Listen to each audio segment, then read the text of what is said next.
So good morning everyone. I welcome you all to Let's Crack UPSC CST. सो आज के topics हम लोग discuss करते हैं, काफ़ी सारे टॉपिक्स हैं और जैसा मैंने आपको कहा कि यूट्यूब के पार्ट में कुछ इशू चल रहा है जिस वजह से लाइव सेशन नहीं हो पा रहा है। तो first I have to record the session और फिर आपको प्रीमियर हो रहा है। तो जैसे ये इशू रिजॉल्व होता है, आई थिंक 6 to 7 डेज इसको लगेंगे और जैसे ही इशू रिजॉल्व होता है फिर अगेन से वही लाइव सेशन आपका 9 AM से शुरू होगा। ठीक है, सो ये कुछ दिनों के लिए ऐसा होगा। चलिए शुरू करते हैं। आज के जो टॉपिक्स हैं, वर्ल्ड इन क्यूज करके एक आर्टिकल है, काफ़ी अच्छा है। कुछ जो इश्यूज हैं अक्रॉस द वर्ल्ड वो इसमें अभी डिस्कस हो रहे हैं, तो मतलब वो इस आर्टिकल के अंदर आपके डिस्कस हुए हैं, तो वो हम लोग जानेंगे। इकोनॉमिक लिबरलिज्म के ऊपर वी विल ऑल्सो डिस्कस। अच्छा आर्टिकल आया है, इसमें कुछ पॉइंट्स मेंशन्ड हैं, उसको आप इस्तेमाल कर सकते हो। RCEP के कंटेक्स्ट में भी इसको इस्तेमाल किया जा सकता है। एशिया पैसिफिक इकोनॉमिक पार्टनरशिप की है, उसको थोड़ा सा ब्रीफ में क्या है डिस्कस करेंगे। LVB जो बैंक है उसके बारे में हम लोग जानेंगे, अभी एक इशू चल रहा है उधर। श्रीलंका और RCEP IR का टॉपिक है, ये इकोनॉमी का टॉपिक है, IR का टॉपिक है, इकोनॉमी का टॉपिक है, या IR का टॉपिक इकोनॉमी दोनों में आ सकता है। ये पॉलिटी का टॉपिक है और छोटी न्यूज़ और है। और आखिर में I will give you the mains question. So this session is presented by मी।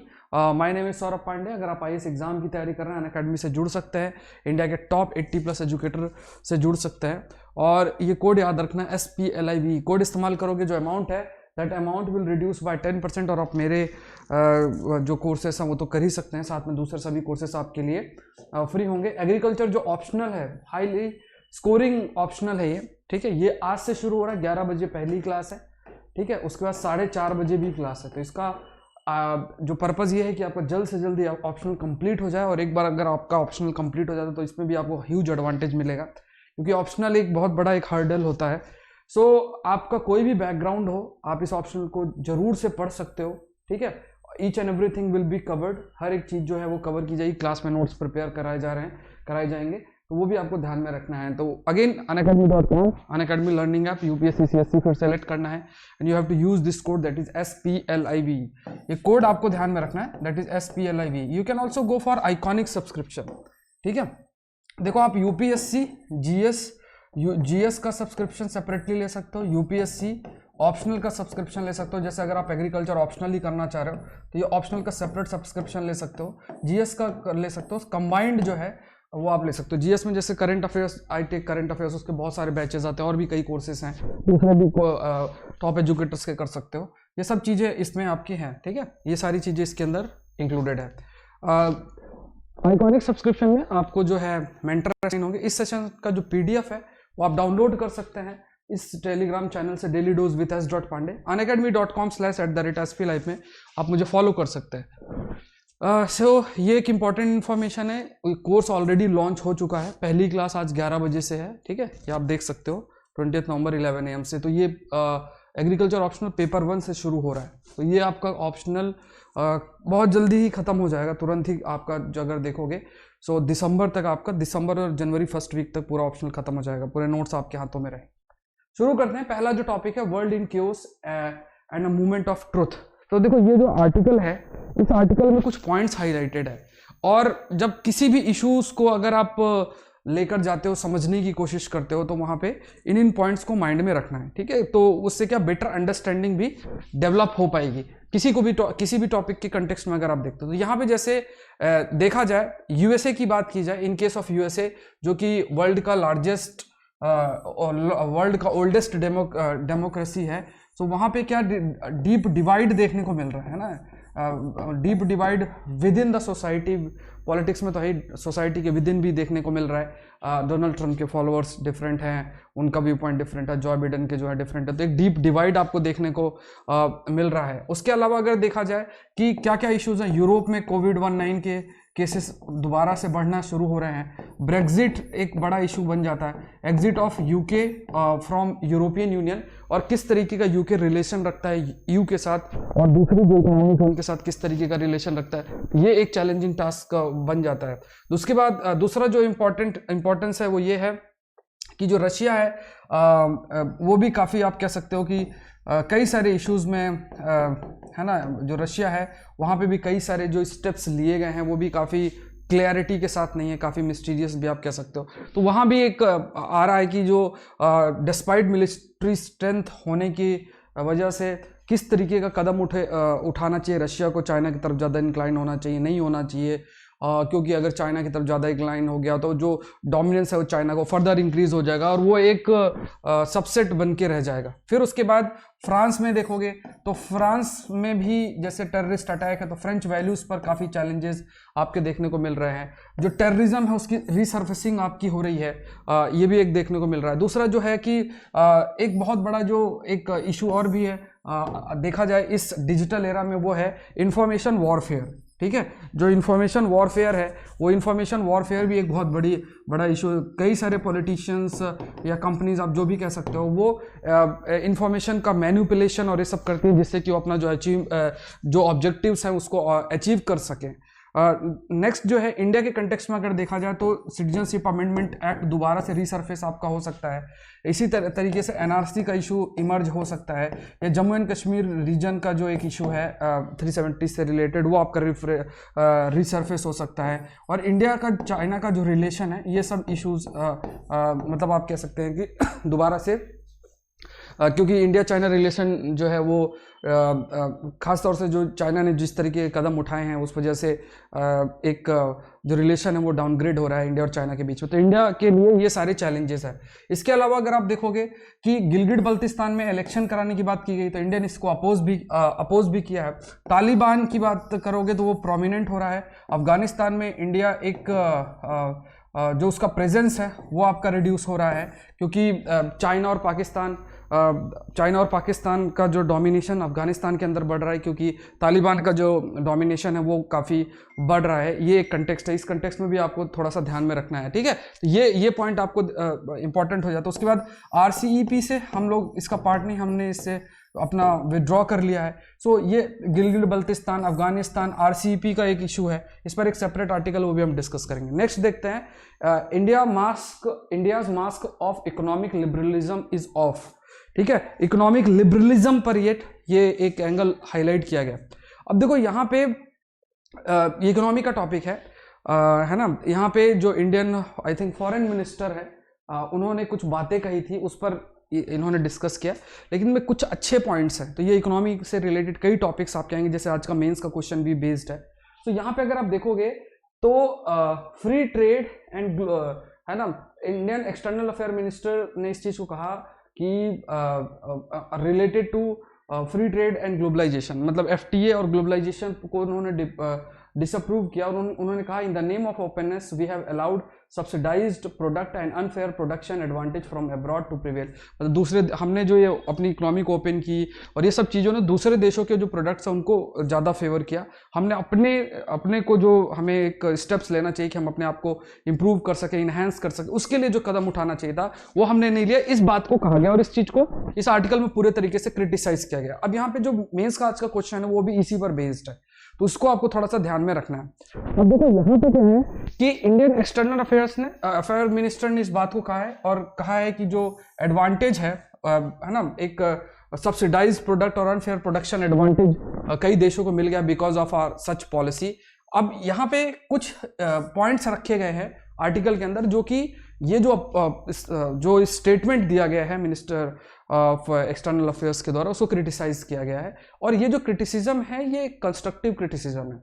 और दूसरी चीज़ ये है कि इसको आप बहुत जगहों पे इस्तेमाल भी कर सकते हो। ठीक है, इसको बहुत जगहों पे इस्तेमाल किया। देखो पहला पॉइंट कहा गया है कि पहली चीज़ हम RCEP का हमने विड्रॉ कर लिया। क्यों विड्रॉ कर लिया, इस पर बहुत सेपरेटली हमने बहुत बार डिस्कस किया है और एक सेपरेट वो भी है, जब विड्रॉ किया था उस पर बहुत सारे आर्टिकल्स आए थे। अभी कुछ दिन पहले भी हमने इसके बारे में डिस्कस किया कि इंडिया ने आखिर RCEP से क्यों विड्रॉ किया, तो हमने RCEP से विड्रॉ कर लिया। तो ये एक पॉइंट हाईलाइट करता है, एक पॉइंट ये हाईलाइट करता है कि हमने क्यों RCEP से विड्रॉ किया, जिसमें हमने इस चीज को मतलब हमारे कुछ मतलब कंसर्न थे, वो कंसर्न नहीं अडॉप्ट किए गए, नहीं माने गए, इसलिए हमने विड्रॉ कर लिया। अब क्वेश्चन ये राइज होता है कि क्या हमें जो डिप्लोमेटिक लेवल पे स्टेप्स लेने चाहिए थे, या जो हमारी जो पॉलिसी थी उस पर कुछ वीकनेस थी क्या, कि हम उनको कन्विंस नहीं कर पाए कि हमारा ये कंसर्न है, और वो कंसर्न मानने को तैयार नहीं हुए, और इस वजह से हमें फाइनली उससे विड्रॉ करना पड़ा। अब कहा गया कि जो WTO है, WTO का जो रोल है वो एक थोड़ा सा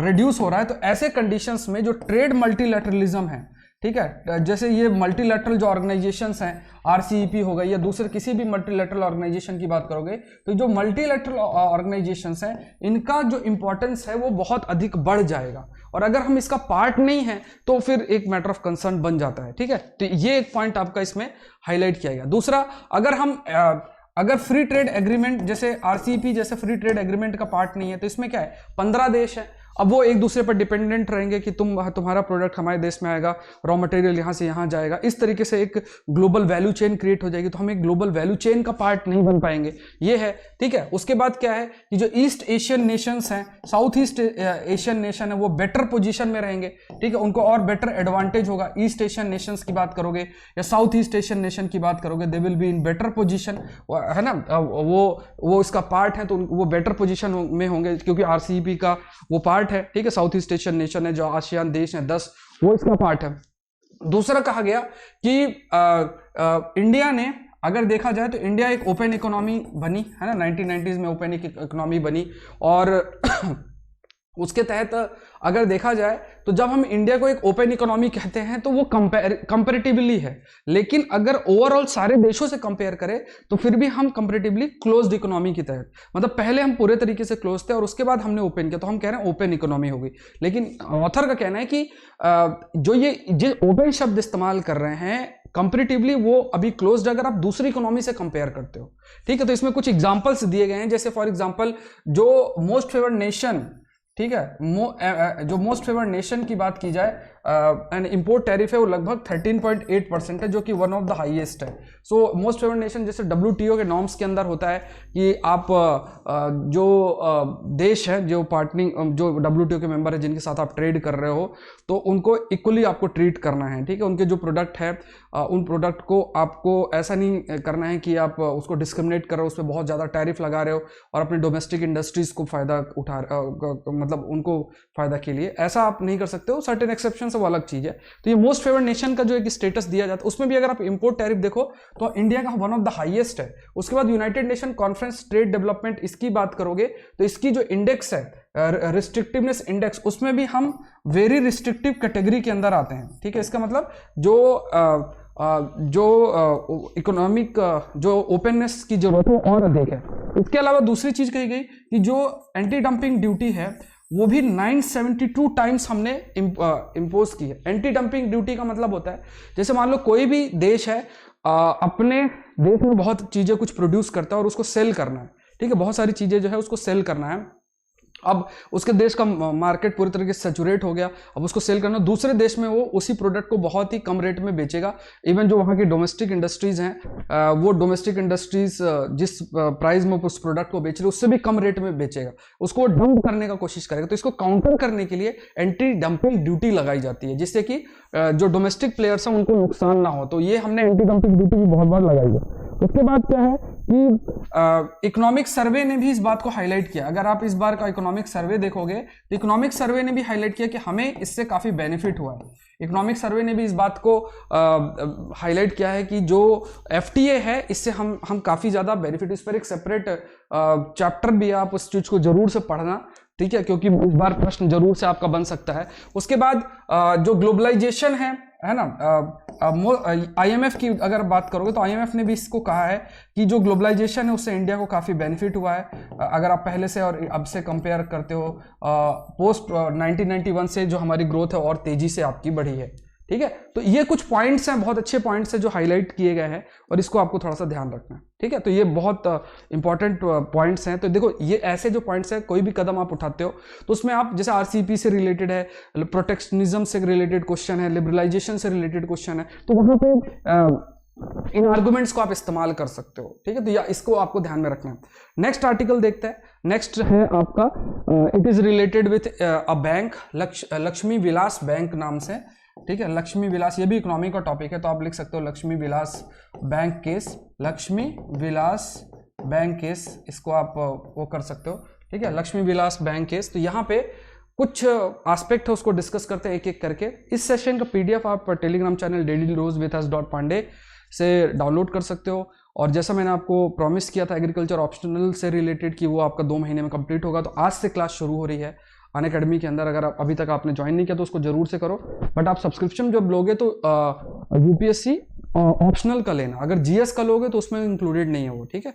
तो वो ऑप्शनल का आपको लेना है। तो विद इन आई थिंक आप 6 मंथ का अगर सब्सक्रिप्शन लेते हो तो उसमें पूरा का पूरा कई बार ये कोर्स 2-3 बार हो जाएगा, तो आपका रिवाइज हो जाएगा। 2 महीने के अंदर आपका ये जो ऑप्शनल है वो हो जाएगा, क्योंकि आप में से कई स्टूडेंट्स मुझे मैसेज कर रहे हैं कोर्स लॉन्च हुआ नहीं हुआ है, तो वो ऑलरेडी लॉन्च हो चुका है। आज पहली क्लास है 11 बजे से, ठीक है। तो यहाँ पे देखोगे 1 मंथ मॉरेटोरियम जो है लक्ष्मी विलास बैंक पर लागू कर दिया गया है, और आरबीआई के द्वारा, ठीक है, आरबीआई के द्वारा 1 मंथ मॉरेटोरियम आपका लागू कर दिया गया है ना लक्ष्मी विलास बैंक के ऊपर। अब इसके अलावा क्या है कि एक स्कीम भी साइमल्टेनियसली जो आरबीआई है, आरबीआई ने भी एक स्कीम लॉन्च की है that is related with amalgamation. So Singapore का ये बैंक है, वो हो सकता है कि कई सारे जो दूसरे बैंक्स हैं जो कि अच्छा परफॉर्म नहीं कर रहे हैं, स्ट्रेस्ड एसेट है उनमें, उनको एक तरीके से टेक ओवर कर ले, ठीक है। तो इसके लिए भी एक ड्राफ्ट स्कीम ऑफ एमलगमेशन भी मतलब मिलाने वाली जो स्कीम है ना, एमलगमेट कर लेना, है ना। जैसे डीबीएस बैंक है, डीबीएस बैंक ने किसी यही बैंक को लक्ष्मी विलास बैंक को इसका टेक ओवर कर लिया, ठीक है। इस तरीके की इसके लिए भी स्कीम आपकी ड्राफ्ट की जा रही है। अब यहाँ पे अगर देखा जाए तो ये जो ऐसे मूव्स हैं ये डिपॉजिटर्स हैं उनको भी मदद करेगी। कोई बड़ा बैंक अगर उनको लेता है तो डिपॉजिटर्स के लिए हेल्पफुल है। उसके बाद जो वहाँ एम्प्लॉय हैं काम कर रहे हैं वो अपना काम करते रहेंगे, ये एक स्टेप है, ठीक है। इससे पहले यस बैंक के लिए भी कहा गया था। दूसरा कहा गया कि ये जो बैंक है ये बैंक फ्रेश कैपिटल कोई रेस कर नहीं रहा था, ठीक है, काफ़ी लॉस में जा रहा था, ठीक है। फ्रेश कैपिटल भी आपका रेज नहीं कर पा रहा था, जो उसका आप कह सकते हो कि धीरे धीरे जो प्रॉफिट है वो काफ़ी कम होता जा रहा था। आरबीआई ने ये एक टर्म याद रखना है, पीसीए, प्रॉम्प्ट करेक्टिव एक्शन या प्रॉम्प्ट करेक्टिव एक्शन, इसके बारे में हम लोग डिस्कस करेंगे अभी। उसके बाद देखो ये सारा बैंक के बारे में, इसका जो नॉन परफॉर्मिंग एसेट है वो भी बहुत हाई हो गया था, एनपीए बहुत हाई हो गया था। उसके बाद जो टायर 1 कैपिटल की बात करोगे वो नेगेटिव हो गया था, है ना। कैपिटल रेशियो की बात करें वो भी बहुत कम हो गया था। तो ये सब चीज़ें क्या हाईलाइट कर रही हैं कि कुछ ना कुछ कदम जरूर से उठाने हैं। तो प्रॉम्प्ट करेक्टिव एक्शन का भी जो आगे डिस्कस करेंगे क्या होता है ये, तो प्रॉम्प्ट करेक्टिव एक्शन जो लिया गया आरबीआई के द्वारा वहाँ भी ज़्यादा फायदा नहीं हुआ। उसके अलावा नॉन परफॉर्मिंग एसेट इसका बढ़ता गया, टायर 1 कैपिटल रेशियो भी नेगेटिव में गया, कैपिटल रेशियो भी आपका कम हुआ। ये सब चीज़ें जो है इस बैंक में देखने को मिली, और इस वजह से 1 मंथ का जो मॉरेटोरियम है वो लगाया गया है आरबीआई के द्वारा, और हो सकता है जो डीबीएस बैंक है वो इसको एक्वायर भी कर ले। अब यहाँ पे अगर आप प्रॉम्प्ट करेक्टिव एक्शन की बात करो, पीसीए की बात करो, ये क्या है, ये अप्लाई किया जाता है आरबीआई के द्वारा ऐसे बैंक्स के ऊपर जो जिनका वीक फाइनेंशियल मैट्रिक्स हो, मतलब जैसे नॉन परफॉर्मिंग एसेट बहुत हाई है, टायर 1 कैपिटल नेगेटिव में है, इस तरीके के, मतलब जो इसकी इकोनॉमिक कंडीशन है वो बहुत खराब है, ठीक है। तो वहां पे प्रॉम्प्ट करेक्टिव एक्शंस आपके लगाया जाता है। और इसके तहत क्या है कि अगर PCA framework deems banks as risky, और अगर सर्टेन नॉर्म्स है उस सर्टेन नॉर्म्स के नीचे जाते हैं, जैसे capital ratio, asset quality, profitability, ये 3 एरियाज हैं, इन 3 एरियाज को देखा जाता है। अगर इन 3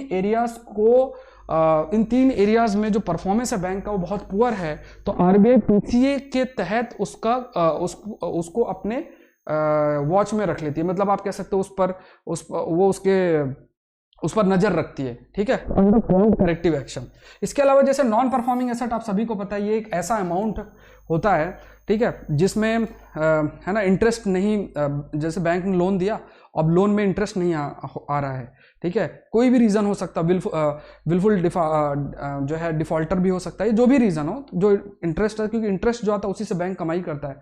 सो वो क्या है, वो लोन फिर एक एनपीए के रूप में आ जाता है, नॉन परफॉर्मिंग एसेट के रूप में आ जाता है। इसी तरीके से अगर आप टायर 1 कैपिटल की बात करोगे, ठीक है, टायर 1 कैपिटल क्या है, ये जो पैसा बैंक के पास है, ठीक है, the money the bank has stored, तो एक तरीके से आप ये मानो कि टायर 1 कैपिटल लिक्विड कैपिटल, ये पैसा है, जब भी जरूरत पड़ेगी बैंक को उसको वो पैसे में कन्वर्ट करके, कोई भी अगर रिस्क आता है, जैसे सपोज करो उसने बहुतों को लोन दिया और सब तुरंत आ जाते हैं पैसा मांगने, ठीक है, या कोई भी ऐसा दूसरा चैलेंज आता है, तो ये एक तरीके से लिक्विड एसेट है बैंक के पास, वो टायर 1 कैपिटल के अंदर आएगा, उसको वो पैसा में कन्वर्ट करके तुरंत जो भी चैलेंजेस आते हैं उसको मीट किया जा सकता है, तो उसको हम टायर 1 कैपिटल कहते हैं। सो टायर 1 कैपिटल भी ये जो बैंक था उसका बहुत पुअर था।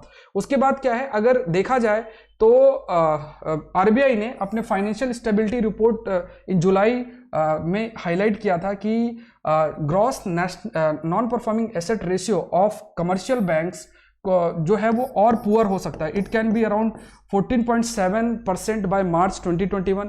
तो मतलब ये लगातार बढ़ता जाएगा। अभी ये बैंक है, ये जो लक्ष्मी विलास बैंक है, दूसरे भी जो बैंक्स हैं वहां भी ये और ओवर होता जाएगा, ठीक है, क्योंकि जैसे बैंक्स ने बड़े बड़े कॉर्पोरेट हाउसेस को लोन दिया, दे आर नॉट परफॉर्मिंग, वो परफॉर्म नहीं कर पा रहे, और उस वजह से क्योंकि परफॉर्म नहीं कर पा रहे, इंटरेस्ट मतलब जो भी पैंडेमिक की सिचुएशन है तो कह देंगे कि अभी हम पे नहीं कर सकते, ऑल्दो उनके पास एसेट्स हो, पैसा हो, लेकिन फिर भी वो इस लूफोल का इस्तेमाल करके वो इंटरेस्ट पे नहीं करेंगे, है ना, कह देंगे कि अभी हमारे पास अभी हमारा बिजनेस नहीं चल रहा तो हम पैसा नहीं दे पाएंगे। तो इससे क्या है कि जो एनपीए है वो एनपीए बैंक्स का लगातार बढ़ता जाएगा, और इस बात को हाईलाइट भी किया गया था आरबीआई के द्वारा फाइनेंशियल स्टेबिलिटी रिपोर्ट के अंदर, ठीक है। नेक्स्ट आर्टिकल है, ये मीडिया रेगुलेशन से रिलेटेड ऑनरेबल कोर्ट ने कुछ बातें कही हैं, ये पॉलिटी का टॉपिक है, ठीक है। तो वहां पे कुछ चीजें हैं, देखो दो एंगल्स हमें देखने हैं, ठीक है, 2 पॉइंट्स आपको ध्यान में रखने हैं, है ना। एक तो ये है कि जो फ्रीडम ऑफ स्पीच और हेट स्पीच है इसके बीच का डिफरेंस समझना है, ठीक है। अगर आप फ्रीडम ऑफ स्पीच की बात करते हो कि ठीक है आपके पास फ्रीडम है बोलने का, जो चाहो बोलो, ठीक है, लेकिन वो जो स्पीच, फ्रीडम की स्पीच है वो हेट स्पीच नहीं होना चाहिए, ठीक है। हेट स्पीच का मतलब किसी कम्युनिटी के प्रति वो कम्युनिटी के प्रति डायरेक्टेड हो और उसके इमेज को ओवरऑल सोसाइटी में डाउनग्रेड करना, इस पर्पस से कभी भी हम इसको जस्टिफाई नहीं कर सकते। तो आपके पास फ्रीडम ऑफ स्पीच है, बट ये फ्रीडम ऑफ स्पीच जो है आपको हेट स्पीच के लिए नहीं अलाउ करती, ऐसा कोर्ट ने इस चीज़ को हाईलाइट भी किया। तो बहुत सारे केसेस आपके हुए हैं, एक न्यूज़ चैनल से रिलेटेड केस था, या फिर आप आई थिंक एक न्यू दिल्ली में एक रिलीजियस कम्युनिटी का एक गैदरिंग थी, उससे रिलेटेड काफ़ी न्यूज़ मीडिया में चला था, उसको लेकर था। तो यहाँ पे फ्रीडम ऑफ स्पीच और हेट स्पीच के बीच का डिफरेंस ध्यान में रखना है। दूसरा पॉइंट ध्यान में रखना है कि ऑनरेबल कोर्ट ने कहा है कि जो गवर्नमेंट है, गवर्नमेंट क्या मेजर्स लेगी जो ऐसे टीवी चैनल्स हैं जो आप कह सकते हो कि कम्युनल स्लांटेड टेलीविजन, वो मतलब जो एक कम्युनलिज्म को बहुत अधिक प्रमोट करने की कोशिश करते हैं। तो ऐसे टीवी चैनल्स के लिए क्या कदम उठाए जा रहे हैं, ये पॉइंट भी आपको ध्यान में रखना। दूसरा कहा गया कि अगर ऐसा नहीं किया जाता है, मतलब सरकार कोई कदम नहीं उठाती है या प्रॉपर मैकेनिज्म को एक्सप्लेन नहीं करती है, सो कोर्ट ने कहा कि हम खुद ही कुछ ना कुछ अपना स्टेप ले लेंगे, ठीक है, मतलब हम खुद से कोई कदम उठा लेंगे, ऐसा कोर्ट ने कहा, जो कि एक बड़ा स्टेटमेंट आप कह सकते हो। सेंटर की बात करें, मतलब सरकार की बात करें, तो सरकार जो है वो रिलेक्टेंट है। क्यों रिलेक्टेंट है? क्योंकि अगर सपोज करो ज्यादा मीडिया का रेगुलेशन सरकार ने करना शुरू कर दिया तो एक दूसरा इशू अराइज हो जाएगा कि मीडिया के फ्रीडम को कर्ब किया जा रहा है। अब सरकार ने मीडिया फ्रीडम पर ज्यादा फोकस कर दिया, ठीक है, कि मीडिया के पास फ्रीडम है, अलग अलग व्यू पॉइंट लोग रखते हैं, ठीक है, अलग अलग एरिया से अलग अलग व्यू पॉइंट रखे जाते हैं, कोई फेवर में कर रहा है, कोई अगेंस्ट में जा रहा है। अब ये लोगों पर जो है उन पर छोड़ देना चाहिए कि वो किस व्यू पॉइंट को कैरी करते हैं, ठीक है। तो सरकार ने भी इस बात को कहा है कि व्यूअर्स को चूज करने का एक जो है राइट मिलना चाहिए, मतलब वो चूज करे। उसके बाद कोर्ट ने कहा कि एक जो cable television network regulation act है, तो ऐसा कोई भी ब्रॉडकास्टर जो इस तरीके के कम्युनल स्लैंटेड टेलीविजन चैनल्स आप हो सकते हो या ऐसे कोई भी व्यू पॉइंट रखता है, तो इस एक्ट के तहत उसके खिलाफ क्या कदम उठाया गया है, ठीक है, ये ध्यान में रखना। इस एक्ट का इस्तेमाल करके कहीं ना कहीं जैसे उस चैनल के ऊपर एक्शन लिया जा सकता है, उस प्रोग्राम को बंद किया जा सकता है, चैनल को भी बंद किया जा सकता है, ऐसा पावर भी है, ठीक है। तो यहाँ पे सरकार ने बेसिकली मीडिया फ्रीडम पर ज्यादा फोकस किया, क्योंकि अगर ऐसा कदम,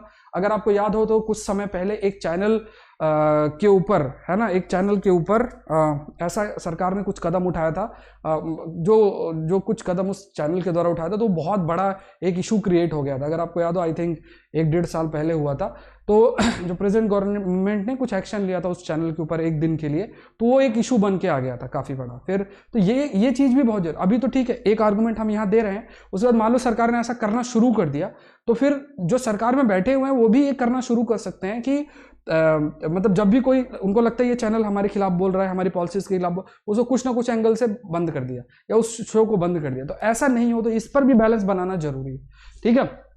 दूसरा कहा है कि कोर्ट ने इस चीज को कहा है कि जो सेल्फ रेगुलेशन है, ये सेल्फ रेगुलेशन बेसिकली वर्क नहीं कर रहा है, ठीक है। इसको मतलब आप कह सकते हो कि ये सेल्फ रेगुलेशन, मीडिया खुद से रेगुलेट हो जाएंगे, तो ये सेल्फ रेगुलेशन वर्क नहीं कर रहा। नेशनल ब्रॉडकास्टिंग अथॉरिटी भी इतना इफेक्टिव नहीं है। उसके बाद क्या है कि ये जो गवर्नमेंट है एम्पावर्ड है अंडर द एक्ट, जो अभी मैंने आपको बताया सेक्शन 19 और सेक्शन 20 में, जो चैनल है, एंटायर चैनल या फिर किसी भी प्रोग्राम जो कि सर्टेन गाइडलाइंस को वायलेट करता है, उसको बंद किया जा सकता है, ठीक है। उसके बाद देखा जाए तो पहले भी मिनिस्ट्री ने ऐसा किया गया है। और सबसे जरूरी बात क्या आ जाती है, वो ये है कि जो फ्री स्पीच है, ठीक है, फ्री स्पीच और हेट स्पीच, इनके बीच का अंतर मेंटेन रखना है। फ्री स्पीच का मतलब ये नहीं कि आप हेट स्पीच को सामने रखो, और ये जो हेट स्पीच और फ्री स्पीच है, इसके बीच का डिफरेंस रखना है। नेक्स्ट देखते हैं, ये प्रीलिम्स के ऊपर, प्रीलिम्स के अंदर एक क्वेश्चन आपका बन सकता है, विलो वार्बलर, विलो वार्बलर करके है। तो ये बर्ड है, ठीक है, बहुत यूनिक बर्ड है। अब आपसे पूछा भी जा सकता था, रिसेंटली विलो वार्बलर न्यूज में था, तो ये क्या है, तो विलो वार्बलर क्या है, ये थोड़ा सा ध्यान में रखना, विलो वार्बलर, ठीक है। तो विलो वार्बलर एक तरीके से यहाँ 2 पॉइंट्स है प्रीलिम्स से स्पेसिफिक, बहुत इंपॉर्टेंट है आपके लिए। तो ये इसका एक ये भी याद रखना, फाइलोस्कोपस ट्रॉकिलस, ठीक है। तो ये longest, one of the longest migratory small bird है, ठीक है, जो कि यूरोप और पैलार्कटिक रीजन में ये पाई जाती है और फिर ये माइग्रेट करके आती है। और ये तिरुवनंतपुरम जो है केरला का, वहाँ पे ये देखी गई है ना। और ये एक रीजन ये आप याद रखना, वेलियानी पुंचाकारी पैडी फील्ड, ठीक है। ये फेमस, ये क्या है, इसलिए फेमस है, आपको याद रखना है क्योंकि IFS साथ में पेपर होता है प्रीलिम्स का। तो ये बर्डिंग हॉटस्पॉट है, बर्ड्स यहाँ बहुत पाई जाती है, तो बर्डिंग हॉटस्पॉट है, ये याद रखना है, ठीक है। तो एक फैक्ट आपको याद रखना है कि ये क्या है, ये बर्ड है जो कि एक माइग्रेटरी बर्ड है, और उसे यहाँ पे केरला के पास में आइडेंटिफाई किया है। उसी ये बेसिकली ये जो पैडी फील्ड है, यहीं पे आइडेंटिफाई किया गया है, जो कि तिरुवनंतपुरम जो है वहाँ पे, ये पास में ये पैडी फील्ड जो है, मतलब राइस की फील्ड, वहाँ पे ही लोकेटेड है। तो ये बहुत इंपॉर्टेंट, और ये क्योंकि एक बर्डिंग हॉट स्पॉट है, बहुत सारे बर्ड्स यहाँ पाई जाती है, अराउंड 213 बर्ड स्पीसीज यहाँ पे देखी गई हैं, तो बहुत इंपॉर्टेंट हो जाता है। नेक्स्ट देखते हैं, नेक्स्ट पॉइंट है श्रीलंका और RCEP के ऊपर, ये भी IR का टॉपिक बन जाता है। श्रीलंका के अगर आज के समय में अप्रोच देखोगे, श्रीलंका बहुत तेजी से इंक्लाइन हो रहा है टुवर्ड्स चाइना, ठीक है, चाइना की तरफ काफी तेजी से इंक्लाइन हो रहा है। तो रीजनल कॉम्प्रहेंसिव इकोनॉमिक पार्टनरशिप का पार्ट इंडिया नहीं है, ऐसी सिचुएशन में श्रीलंका क्या कर सकता है, ठीक है। श्रीलंका भी इस पार्टनरशिप का पार्ट बन सकता है, नहीं बन सकता, ये तो सोचने वाली बात है। तो यहाँ पे क्या है कि श्रीलंका एक तरीके से कोशिश करेगा कि अपने प्रेजेंस को एशियन मार्केट में बढ़ाए, ठीक है, एशियन मार्केट में अपने प्रेजेंस को बढ़ाए। और उसके लिए ये जो China led regional cooperation partnership है, वो एक आइडियल फोरम बन जाता है, ठीक है, एक व्यापार इंक्रीज करे, और RCEP उसके लिए एक आइडियल फोरम बन जाता है। दूसरा पॉइंट कहा गया है कि जो चैलेंजेस है, इकोनॉमिक चैलेंजेस है, ठीक है, इकोनॉमिक चैलेंजेस हैं वो काफ़ी सारे होंगे श्रीलंका को। जैसे एक छोटा सा एग्जांपल है कि जो आसियान देश है, अगर RCEP का पार्ट बनता है तो दूसरे देश जो श्रीलंका के मार्केट को पूरे तरीके से ऑक्युपाई कर सकते हैं, और श्रीलंका जो है दूसरी बड़ी कंपनियों से इतना श्रीलंका की कंपनीज कॉम्पीट नहीं कर पाएंगी, ठीक है। जिन चीज़ों में श्रीलंका अच्छा है, हो सकता है उस पूरे मार्केट को श्रीलंका के वो दूसरे जैसे कंबोडिया जैसे देश, लाओस जैसे देश, या बड़ी इकोनॉमीज की जो बड़ी कंपनीज हैं जो कि RCEP का पार्ट है, वो पूरे तरीके से ऑक्युपाई कर सके। लेकिन एक जो है, जो एक पॉइंट हाईलाइट किया गया कि श्रीलंका की क्या पॉलिसी होगी वो भी अभी क्लियर नहीं है, ठीक है। जो करंट इकोनॉमिक या ट्रेड पॉलिसी है वो भी, उसमें भी आपकी क्लैरिटी नहीं है। दूसरा पॉइंट जो इसने कहा है, श्रीलंका ने अपनी बात कही है कि कोई भी देश आइसोलेशनिस्ट जो आइसोलेशनिस्ट जो पॉलिसी है वो अपना नहीं सकता है, ठीक है। प्रोटेक्शनिज्म जो है वो अपना नहीं सकता। इसका मतलब ये है कि आप अपने इकोनॉमी को पूरा बंद कर दो और दूसरे की इकोनॉमी को यहाँ पे एंटर ना होने दो, ठीक है। तो ये चीज आप नहीं कर सकते हो, ठीक है। इस पर भी श्रीलंका ऐसा श्रीलंका के एक मिनिस्टर, उनका ऐसा कहना है कि आज के समय में ऐसा कदम नहीं उठाया जा सकता है, और ये जो मल्टीलैटरल अरेंजमेंट्स हैं ये बेसिकली व्यापार को बढ़ाने के लिए बहुत जरूरी है। यहाँ पे इंडिया के अब देखो पूरा जब से RCEP आया तो पूरा एक परसेप्शन बनाया जा रहा है कि जो भी कदम उठाया गया है वो सही नहीं, बट जब इंडिया ने विड्रॉ आरसीपी से विड्रॉ करने का जो कदम उठाया था उससे पहले के आर्टिकल अगर आप देखोगे तो उसमें दिन भर यही आर्टिकल आते थे कि इंडिया को जो है विड्रॉ कर लेना चाहिए, कर लेना चाहिए, कर लेना चाहिए। अब जब कर लिया है तो क्यों कर लिया, क्यों कर लिया, क्यों कर लिया, नहीं करना चाहिए, नहीं करना चाहिए, नहीं करना चाहिए। फिर उसके बाद मान लो सपोज करो रीज्वाइन कर लिया, क्यों कर लिया, क्यों ज्वाइन कर लिया। तो आपको समझना यह है कि जो सरकारें हैं वो सिर्फ मीडिया के बेसिस पर नहीं चलेंगी, क्योंकि ओपिनियन तो डिफरेंट हो सकता है। तो क्यों गवर्नमेंट ने विड्रॉ किया है इसके रीजंस हमने बहुत डिटेल में डिस्कस किए हुए हैं, ठीक है। तो वो आपको लिखने हैं, और जो क्रिटिसिज्म आप बोलोगे वो क्रिटिसिज्म बहुत तरीके के हैं, उनमें से ये पॉइंट्स भी आप लिख सकते हो। अभी एक आर्टिकल जो हमने इकोनॉमिक लिबरलिज्म के ऊपर डिस्कस किया था उस पर भी, उसको भी आप लिख सकते हो। नेक्स्ट जो है ईटीसी है।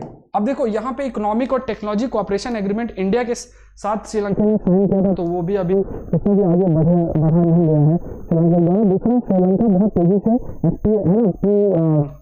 जो एफटीए नेगोशिएशन चाइना के साथ है उसको दोबारा से रीनेगोशिएट करने की बात कर रही है। दूसरा, यूएसए और यूरोपियन यूनियन श्रीलंका के लार्जेस्ट एक्सपोर्ट मार्केट है और India China biggest sources of import भी हैं। और अगर हो सकता है कि आरसीपी के माध्यम से जो श्रीलंका है वो अपने एक्सपोर्ट बास्केट को, मतलब कहाँ कहाँ उसको एक्सपोर्ट करना है उसको एक्सपैंड करे, उसके पास और अधिक ऑप्शंस इंक्रीज हो, मेनली एशिया पैसिफिक रीजन में, ठीक है, और अधिक। और ये भी हो सकता है कि अगर वो आरसीपी का पार्ट बनती है तो सबसे बड़ी बात जो आती है वो ये है कि कई सारे देश, वियतनाम, कंबोडिया, लाओस, जैसे आप किसी प्रोडक्ट में अच्छे हो, दूसरा भी अच्छा हो, वो ज़्यादा अच्छा है, तो वो आपके पूरे मार्केट को ऑक्युपाई कर सकता है, जिसको आप ऑक्युपाई करने की कोशिश करो। और आपके मार्केट को, मतलब श्रीलंका के विद इन में जो कंपनीज हैं उसको भी काफ़ी हद तक मतलब आप कह सकते हो कि डोमिनेट कर सकते हैं, मतलब अपना डोमिनेंस इंक्रीज कर सकते हैं, और इससे जो श्रीलंका की कंपनीज है वो काफ़ी अफेक्ट हो सकती है। तो ये भी एक एंगल है जो कि हाईलाइट किया गया। नेक्स्ट है APEC speech touts China's economy as a base of free trade. तो अब चाइना जरूर से चाहेगा कि उसका फ्री ट्रेड बढ़े, मतलब वो फ्री ट्रेड इसलिए चाहेगा क्योंकि वो जो डिपेंडेंसी है, देखो चाइना मैन्युफैक्चरिंग बेस्ड इकोनॉमी थी और वो चाइना हमेशा से ये चाहता है, और ये एम उसका था कि किसी न किसी तरीके से अपने इकोनॉमी को और आगे बढ़ाया जाए। बट पहले जो डिपेंडेंसी थी वो मेनली डेवलप्ड इकोनॉमीज में थी। यूएसए, यू जैसे जो देश यहाँ पे, मतलब यूरोपियन यूनियन और यूएसए, इनमें काफ़ी डिपेंडेंसी थी। अब वो क्या है कि उसको पता है कि ये जो एरिया है जहाँ पे उसका पहले बहुत डिपेंडेंट था, वो प्रोटेक्शनिस्ट टेंडेंसी अपनाएंगे, और क्योंकि प्रोटेक्शनिस्ट टेंडेंसी अपना रहे हैं, अपनी इकोनॉमी को क्लोज कर रहे हैं, तो उसे अल्टरनेटिव देखना पड़ेगा। और अगर उसे अपना डोमिनेंस मेंटेन करना, तो इसलिए RCEP, one belt one road initiative, APEC, हर जगह वो फ्री ट्रेड की बात कर रहा है, जिससे कि सब लोग उसे अपने मार्केट में एंटर होने दें। तो ये एक साइकोलॉजिकली जो है वो अपने डोमिनेंस को बढ़ाने के लिए अपने ऑप्शंस जो है चीन लगातार बढ़ा रहा है, और वो मीडिया मैनेजमेंट, परसेप्शन मैनेजमेंट भी बहुत अच्छे तरीके से करता है। तो अभी चाइना ने अभी हाईलाइट किया है बेस ऑफ फ्री ट्रेड, ठीक है, कहा है कि चाइना एक बेस ऑफ फ्री ट्रेड के रूप में एपेक में। तो एपेक क्या है? एशिया पैसिफिक इकोनॉमिक कोऑपरेशन है, और ये 1989 में स्टैब्लिश किया गया था, और मेनली जो एशिया पैसिफिक रीजन है, एशिया पैसिफिक रीजन है, आप ये मान लो कि एशिया पैसिफिक का जो इलाका है, जैसे पैसिफिक ओशन के दोनों तरफ जो देश हैं, एशिया पैसिफिक जो इलाका है, उनके बीच में कोऑपरेशन बढ़े। इसमें 21 मेंबर से आपको याद रखना है, और इसमें क्या है, prosperity for the people of the region, promoting, ये लाइन याद कर लेना आपको, ठीक है, जो शब्द लिखे हुए हैं, balanced, inclusive, sustainable, innovative, secure growth, regional economic integration को प्रमोट करना। जो कंट्रीज हैं उनके बीच में जो इकोनॉमिक इंटीग्रेशन है उसको प्रमोट करने की बात की गई है। नेक्स्ट पॉइंट है digital India is now way of life. Indian prime minister ने इस चीज़ को कहा है। सो यहाँ पे कई सारी बातें जो है इसमें, जैसे एक अभी टेक समिट हुई है, उस टेक समिट में हाईलाइट की गई हैं कि जो टेक्नोलॉजी का एप्लीकेशन है, खास तौर से जो डिजिटल टेक्नोलॉजी का एप्लीकेशन बढ़ा है, और कोविड-19 के समय में भी, कोविड-19 के जो ये समय है इसमें टेक, अगर ये टेक्नोलॉजी ही है जिसने हर मतलब लोगों के प्रॉब्लम्स को कहीं हद तक सॉल्व किया, चाहे वो एजुकेशन हो, हेल्थ हो, बहुत सारे एरियाज़ में, या चाहे बेनिफिट ट्रांसफ़र की बात हो जाए, है ना, चाहे वो, क्योंकि आजकल बैंकिंग सर्विसेज भी डिजिटल टेक्नोलॉजी का इस्तेमाल कर रही थी, सारी चीज़ें। बट एक चैलेंज भी आपका आ रहा है, साइबर सिक्योरिटी, ठीक है। साइबर सिक्योरिटी एक बहुत बड़ा चैलेंज आ जाता है कि है ना, जरूरी है कि लोगों को डिजिटली एम्पावर करना, डिजिटली इंक्लूसिव सोसाइटी अगर हम बना रहे हैं, बट साइबर सिक्योरिटी भी बहुत जरूरी, डेटा प्रोटेक्शन बहुत जरूरी है, ये है। और जो है ऑस्ट्रेलिया के साथ हमने एग्रीमेंट की भी है, जैसे इंडिया और ऑस्ट्रेलिया कई सारे एरियाज में कोऑपरेट कर रहे हैं, ठीक है। Two countries working together for open, free, safe and secure internet. India और ऑस्ट्रेलिया की अगर आप बात करोगे, इंडिया एंड ऑस्ट्रेलिया इस एरियाज में कोऑपरेट भी कर रहे हैं, ठीक है। जैसे open, free, safe, secure internet, ठीक है। इस एरिया में भी इंडिया और ऑस्ट्रेलिया वो कर रहे हैं। क्वेश्चन आज का देख लो, क्वेश्चन देख लो। क्वेश्चन है, economic liberalism and protectionism are the two different path, Indian can opt either और बोथ। इस स्टेटमेंट को you have to explain in the context of regional comprehensive economic partnership. तो जैसा मैंने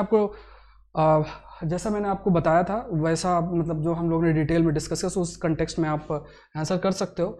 आपको अपना आंसर सेंड करना है टेलीग्राम चैनल dailydose.with.pandey, ठीक है। I will also announce the best answer, है ना, जैसे ही समय मिलेगा। तो यहाँ पे जो कल आपने लिखा था और आज का है, दोनों का आंसर है ना, आई विल अनाउंस की जो बेस्ट आंसर्स हैं।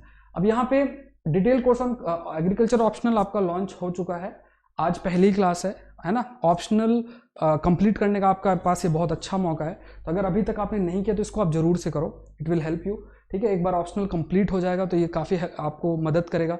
अगर आप चाहो तो कुछ स्पेशल क्लासेस है वो आप कर सकते हो, है ना। लेकिन आप इसको आप जब देखोगे एग्रीकल्चर ऑप्शनल, तो ये बहुत आसानी से पूरा हो जाएगा और बहुत आसानी से आप स्कोर भी कर सकते हो, ठीक है। अच्छा स्कोर भी कर सकते हो, स्कोरिंग ऑप्शनल भी है, ठीक है। तो आप किसी भी बैकग्राउंड से हैं, आप इस ऑप्शनल को ऑप्ट कर सकते हैं, ठीक है। सो ये आज के लिए इतना ही। आई रिक्वेस्ट यू ऑल कि लाइक जरूर करें, शेयर जरूर करें और लेट्स क्रैक यूपीएससी CSE को जरूर से सब्सक्राइब करें। Thank you everyone and let's crack it.